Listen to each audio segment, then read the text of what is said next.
तो चलिए शुरू करते हैं। शिव जी कहते हैं डरो मत, डराओ मत, अभय मुद्रा दिखाते हैं, अहिंसा की बात करते हैं, त्रिशूल को जमीन में गाड़ देते हैं। और जो लोग अपने आप को हिंदू कहते हैं वो 24 घंटा हिंसा हिंसा हिंसा, नफरत नफरत नफरत, असत्य सत्य असत्य। आप हिंदू हो ही नहीं। ये विषय बहुत गंभीर है। पूरे हिंदू समाज को हिंसक कहना ये गंभीर विषय है। उनका वाक्य था, जो अपने आप को हिंदू कहते हैं वो हिंसा की बात करते हैं, हिंसा करते हैं। मान्यवर, इस देश में शायद इनको मालूम नहीं है, करोड़ों लोग अपने आप को गर्व से हिंदू कहते हैं, गर्व से हिंदू कहते हैं। क्या वो सभी लोग हिंसा की बात करते हैं, हिंसा करते हैं? हिंसा की भावना को किसी धर्म के साथ जोड़ना, और इस सदन में और संवैधानिक पद पर बैठे हुए व्यक्ति ने, मैं मानता हूं मान्यवर, उन्होंने इसकी माफी मांगनी चाहिए। उन्होंने कहा, राहुल जी, अयोध्या में एयरपोर्ट बना, अयोध्या की जनता से जमीन छीनी गई और आज तक उन्हें मुआवजा नहीं मिला है। बार बार तस्वीर बताना, पूरे बीजेपी को हिंसा कर रही है ऐसे कहना, खड़े होकर एक दूसरे के बीच में हस्तक्षेप करना, सारे नियम इनको लागू नहीं होते हैं। नियम मालूम नहीं है तो किशन रखे साहब, सदन इस तरह से नहीं चल सकता है। ये सदन, मेरा आपसे आग्रह है कि सदन ऑर्डर में रहना चाहिए, नियमों के अनुसार रहना चाहिए। एवं सभी सदस्यों का आपसे विनंती है। मेरे को तो ऐसा धक धक हो रहा है। हिंदू कोई जाति सूचक शब्द नहीं है, कोई संप्रदाय सूचक शब्द नहीं है। मत और पंथ से अलग भारत की मूल आत्मा है। श्री राहुल गांधी के इस बयान ने, जिसमें हिंदुओं को बारे में जो टिप्पणियां की हैं, यह सत्य से परे भारत की मूल आत्मा को लौलुहान करने जैसा है। भारत माता के लौलुहान करने के इस प्रकार के दुर्भाग्यपूर्ण बयान के लिए श्री राहुल गांधी को देश की जनता से माफी मांगनी चाहिए। भाई कभी हिंदुओं का अपमान नहीं कर सकते, बहुत स्पष्ट बोला है उन्होंने बीजेपी के बारे में बोला है, उन्होंने बीजेपी के नेताओं के बारे में बोला है। भाई कभी हिंदुओं का अपमान नहीं कर सकते, बहुत स्पष्ट बोला है उन्होंने बीजेपी के बारे में बोला है, उन्होंने बीजेपी के नेताओं के बारे में बोला है। पिक्चर चालू करो बे। राहुल गांधी पर 3 आरोप जो बीजेपी लगा रही है। पहला ये कि उन्होंने हिंदुओं का अपमान किया है, ये कहकर कि जो हिंदू हिंदू करते, मैं चाहती नहीं हूं कि इधर से उधर कोई भी वर्ड हो, इसीलिए कोट कर रही हूं, जो लोग अपने आप को हिंदू कहते हैं वो 24 घंटे हिंसा हिंसा, नफरत नफरत, असत्य असत्य की बात करते हैं। आप हिंदू हो ही नहीं। प्रधानमंत्री मोदी ने इस पर कहा कि यह गंभीर विषय, पूरे हिंदू समाज को हिंसक कहना गलत है। इस पर पहला आरोप। Good question, you are a good question. Anjana ji, सबसे पहला विषय हिंदू और हिंदुत्व के बारे में जो कहा गया है, उन्होंने साफ कहा है कि आप हिंदू नहीं हैं, और बीजेपी की तरफ पूरा हाथ करके कहा गया है। इसलिए जो भी वक्तव्य है वो बीजेपी के लोग जो नफरत फैलाते हैं, जो अहिंसा की बात करते हैं और जो अहिंसा का समर्थन करते हैं, जो मॉब लिंचिंग करने वाले लोगों को फूलों की माला पहनाते हैं, जो बिल्किस बानो के हत्यारों को फूलों की माला और पहनाते हैं, और जो जेल काट कर आते हैं उनके आने पर मिठाई बांटते हैं, उन लोगों को उस वर्ग के लिए कहा गया है।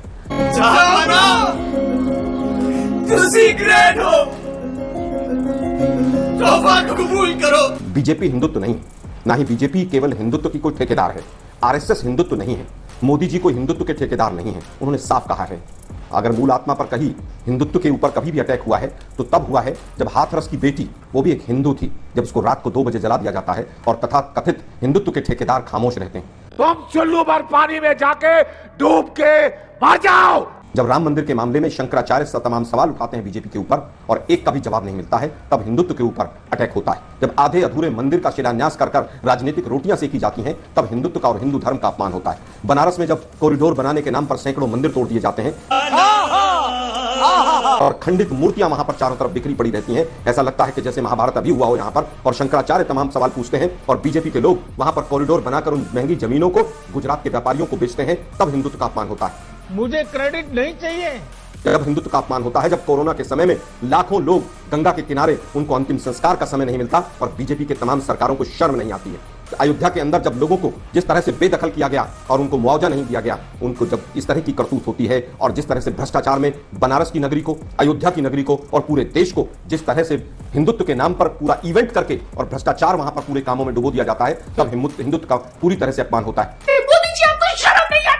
चार धाम यात्रा में इसी साल की बात कर रहा हूं, उत्तराखंड के अंदर 100 से ज्यादा मौतें होती हैं, तब हिंदुत्व का अपमान होता है कि डबल इंजन की सरकार हिंदू शरणार्थी, जो वहां पर शरणार्थी कह रहा हूं, जो दर्शनार्थी हैं, उनको वहां पर पूरी तरह से मिसमैनेजमेंट के माध्यम से उनकी जान को नहीं बचा पाती है, तब हिंदुत्व का अपमान होता है। आलोक जी सुधांशु जी कुछ ही देर में उस पर आइएगा, लेकिन सुधांशु जी कुछ ही देर में जुड़ रहे हैं, क्योंकि वो नहीं है। अभी प्रेस कॉन्फ्रेंस की थी उन्होंने किरण रिजिजू और अश्विनी वैष्णव के साथ, तो उसमें उन्होंने कहा कि बीजेपी नहीं कहा, हिंदू कहा। क्या राहुल गांधी के लिए बेहतर यह होता कि वो कहते कि जो बीजेपी वाले हिंदू हिंदू करते हैं और हिंसा हिंसा करते हैं? मतलब उन्होंने हिंदू हिंदू करते हैं, उसने बीजेपी नहीं बोला, वो कह रहे हैं उन्होंने बीजेपी नहीं कहा। इस पेशे को भड़वागिरी कहते हैं। देखिए, शब्द पकड़कर हिंदू और मुस्लिम का ट्विस्ट देना बीजेपी की पुरानी आदत है। जब उन्होंने साफ हाथ किया बीजेपी की तरफ कि आप लोग, आपके लिए कह रहा हूं, तो उसमें पूरा हिंदू समाज कहां से आ गया कि आप लोग कहते हैं और हिंदुत्व के ठेकेदार बनते हैं? तो मुझे नहीं लगता उसमें कहीं पर भी कोई कंफ्यूजन है। अब ये बीजेपी के जो पुराने पैंतरे थे ना, जो मीडिया के माध्यम से फ्लोट करते थे, अब वो नहीं चलेंगे। अब पूरी तरह से सच्चाई सामने आएगी। मैंने 10 एग्जांपल दिए कि हिंदुत्व का अपमान पिछले 10 वर्षों में कैसे हुआ, और उसके ऊपर बीजेपी का एक प्रवक्ता एक शब्द नहीं बोलेगा। अंतिम संस्कार नहीं मिलना हिंदुत्व में, हिंदू धर्म में सबसे बड़ा हिंदू धर्म का अपमान है, उसकी बात नहीं करेंगे। आधे अधूरे मंदिर का शिलान्यास करके और पूरी तरह से वहां पर जो राजनीतिक नौटंकी की इन्होंने, इस तरह से शंकराचार्यों को दूर रखा और उस कार्यक्रम को पूरी तरह से राजनीतिक बना दिया, मैं समझता हूं इससे बड़ा कोई हिंदू धर्म का अपमान नहीं हो सकता। ठीक है, बहुत मजा आ रहा है यहाँ पे, क्या लबे सीरी सा लग रहा है, दिल गार्डन गार्डन तो हो रहा है। आलोक शर्मा जी का कहना है कि हिंदुओं को नहीं कहा, उंगली दिखाई और कहा सीधा बीजेपी के लिए। फिर आप लोग सारे हिंदुओं को देश के क्यों इसमें घसीट रहे सुधांशु जी? अंजना जी, अगर राहुल गांधी का ये कोई एक अलग अलहदा बयान होता, पृथक बयान होता, तो मान लेते। ये तो वो पार्टी है ना जिसके कांग्रेस के कर्नाटक के कार्यकारी अध्यक्ष, जो इस समय पीडब्ल्यूडी मिनिस्टर है, सतीश जारकीहोली, कह चुके हैं हिंदू शब्द गंदा है। वाह बेटा, लगता है तुम गू खा के ही मानोगे। ये वो पार्टी है जिसके गठबंधन सहयोगियों ने इरेडिकेशन ऑफ सनातन धर्म ये कॉन्फ्रेंस की थी, अर्थात हिंदू धर्म का समूल नाश। फिर कहा था कि हिंदू धर्म डेंगू है, मलेरिया है, वायरस है। फिर रामचरितमानस की प्रतियां फाड़ी थी। तो ऐसे नहीं बोल रहे हैं आलोक जी, ये पूरी फितरत है। और हिंदुओं को आतंकवादी सत्ता में रह के कहा, हिंसक अलग अब आके विपक्ष में रह के कह रहे हैं। और मैं याद दिलाना चाहता हूं, तेरा तो गेम बजाना पड़ेगा। जो बात मैंने अभी प्रेस में भी कही थी कि सुशील कुमार शिंदे ने 20 जनवरी 2013 को जयपुर में कहा था कि बीजेपी आरएसएस के लोग हिंदुओं के लिए वो चला रहे हैं, ट्रेनिंग कैंप्स, हिंसा सिखाई जा रही है। और वो उस समय नेता सदन भी थे और गृह मंत्री भी थे। आलोक शर्मा जी, ये अभय मुद्रा बताते बताते राहुल गांधी जी को इस्लाम में अभय मुद्रा कैसे दिख गई? इस्लाम में तो कोई चित्र नहीं होता, ये मुद्रा कहां से आ गई? मतलब उनको इल्म हुआ है या फजल हुआ है, या कौन से उलेमाओ इकराम ने उसको बताया है? बताइए ना। इस ढंग से मजाक नहीं उड़ाना चाहिए और गैर जिम्मेदाराना बयान सदन के पटल पर नहीं देना चाहिए। चुप कर बे कुत्ते।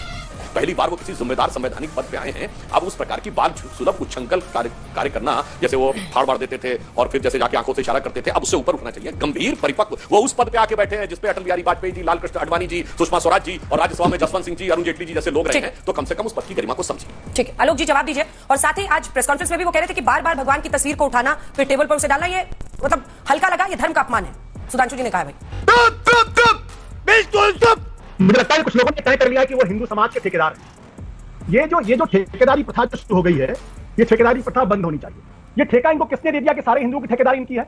इनकी भावनाएं हाथ हुई, आशुतोष हिंदू इनकी भावनाएं हाथ नहीं हुई, आलोक शर्मा जी हिंदू इनकी भावनाएं हाथ नहीं हुई, अंजनाराम कश्यप हिंदू की भावनाएं हाथ नहीं हुई। ये जो ठेकेदारी प्रथा, ये प्रथा बंद होनी चाहिए। मैं बताऊं, उदाहरण देता हूं। तमिलनाडु के अंदर जो कहा गया वो ऑफेंसिव था, वो गलत था, नहीं कहा जाना चाहिए। देखिए मुझे लगता है अंजना जी, आज भी तमाम मुद्दों की खिचड़ी बनाकर आगे पीछे किया जा रहा है। नरेंद्र मोदी जी हिंदू समाज नहीं है, बीजेपी हिंदू समाज नहीं है, आरएसएस हिंदू समाज नहीं है। हिंदू समाज एक अलग चीज है। एक नया वर्ग ठेकेदारी प्रथा के माध्यम से ठेकेदार बनने का आ गया है। अगर भाई इसने ऐसा कर दिया, हमने तो फोटो अगर टेबल पर रख दिया तो गलत है, और जो वहां पर हजारों मूर्तियां खंडित कर दी, बनारस में हजारों शिवलिंग वहां पर डस्टबिन में पड़े हुए, वो बहुत अच्छा इन्होंने पूरा सम्मान किया था। बेशर्मो शर्म करो शर्म। हिंदुत्व के ठेकेदार ठेकेदारी प्रथा बंद करें सबसे पहले। मैंने अभी 10 एग्जांपल दिलवाए, बनारस का एग्जांपल दिलवाया। अरे भाई, जब मैं फिर कहूंगा 10 दिन की बात नहीं कर रहा मैं सुधांशु जी। जिस समय पर कॉरिडोर बना, आप शंकराचार्य जी को, मेरी बात को झूठ मान लीजिए, शंकराचार्य जी की बात को भी झूठ मानेंगे आप। यहां पर फोटो रख दिया टेबल के ऊपर तो गलत हो गया, और वहां पर हजारों मूर्तियां खंडित कर दी और शिवलिंग जो है वहां नाली में पड़े हुए थे, तमाम सोशल मीडिया पर फोटो आए, वो सम्मान था। क्या सोच है रे तेरी, मानना पड़ेगा। ये हिंदुत्व की ठेकेदारी प्रथा बंद कीजिए। आपको पूरी डिबेट के अंदर केवल हिंदू मुसलमान के अलावा कुछ नहीं दिखता है। आज जिस तरह के सवाल तमाम उठाए गए हैं, उन पर कोई चर्चा नहीं करेंगे। 100 से ज्यादा लोग 4 धाम की यात्रा में पिछले 1 महीने में मर चुके हैं, वो तो बहुत बड़ा सम्मान है, उस पर बात नहीं करेंगे आप, उसके ऊपर तो चर्चा भी नहीं होनी चाहिए। अयोध्या में क्या क्या किया आप लोगों ने? अयोध्या में कहावत है कि हर घर में मंदिर है और हर मंदिर में घर है। आपने कितने घरों को तोड़ा, वहां पर कितने मंदिरों को खंडित किया, जरा बताएंगे आप? और यही गुजरात मॉडल था। सबसे पहले ये बड़ोदरा में शुरू हुआ था, तमाम मंदिरों को आपने वहां पर तोड़ा था। क्या सच नहीं थी ये बात? कॉर्पोरेशन हो चाहे कोर्ट का सहारा लेकर तमाम चीजों का, आज एक फोटो रखने में आपको दिक्कत आ गई। तमाम मुद्दे उठे हैं आज किसानों का मुद्दा उठा, उस पर चर्चा कीजिए ना। आज युवाओं का मुद्दा उठा, उस पर चर्चा कीजिए ना। आज अग्निवीर का मुद्दा उठा, उस पर चर्चा कीजिए ना। आज आपको केवल हिंदू मुसलमान दिख रहा है पूरी स्पीच के अंदर, अग्निवीर के ऊपर चर्चा कीजिए ना। गलत तरीके से जो नोटबंदी कैसी लगी आगे स्वाद, जीएसटी हुआ, उसके ऊपर चर्चा कीजिए ना। जिस व्यक्ति ने हिंदू आतंकवादी कहा वो आपकी पार्टी में मंत्री बन गया, उसको आपने गले लगा लिया। तमाम भ्रष्टाचारियों को आप गले लगा लेते हैं। जिन लोगों ने संसद में खड़े होकर क्या क्या कहा था कि रम और विस्की और पता नहीं कौन कौन सी बात की थी, उन्होंने तो माफी मांग ली होगी संसद में आकर। पूरे हिंदू धर्म से माफी मांग ली होगी उन्होंने, तो उनको सबको आपने बीजेपी की पार्टी में शामिल कर लिया। हम कोई मंदिर का घंटा है कि कोई भी आके बजा जाता है। और नीचे जो वो सब्सक्राइब का बटन है ना, उसको हिट करो।